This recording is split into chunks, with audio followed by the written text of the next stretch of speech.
मंडळी, मागच्या काही भागांमध्ये आपण गोव्यामधील Aguada fort, Reis Magos fort, Sinquerim fort, Anjuna beach, basilica of Bom Jesus, Se cathedral church तसेच गोव्यातील काही मंदिरं पाहिली.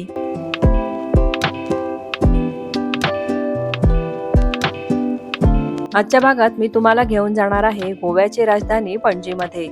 आदल्या रात्री कॅलंगुट बीच वरील पार्टी वाईब अनुभवून आम्ही दुसऱ्या दिवशी फेरीने पणजीकडे निघालो. इथून मांडोवी नदीकाठी उभा असलेला शांत पणजी आम्हाला अनुभवता आला.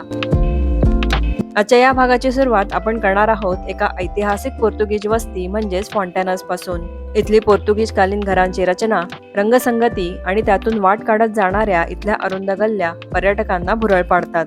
त्यामुळेच पर्यटक इथे मोठ्या संख्येने येतात. इथूनच जवळ असलेल्या अल्टिनो टेकडीवरील या मारुती मंदिराला सुद्धा तुम्ही भेट देऊ शकता. हे मंदिर सकाळी आणि संध्याकाळी भाविकांना दर्शनासाठी खुले असते. फॉन्टॅनस पासून अगदी काही अंतरावर आहे हे our lady of immaculate conception church.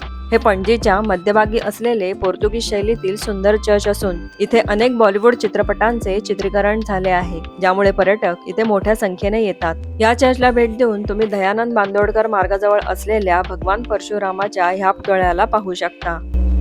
हे आहे डोनापोला व्ह्यू पॉइंट. हे ठिकाण इथल्या सूर्यास्त, इथली शांतता आणि सुंदर दृश्यांसाठी ओळखला जातो. हे ठिकाण सुद्धा बॉलिवूड चित्रपटांच्या चित्रीकरणामुळे अधिक प्रसिद्ध झाले.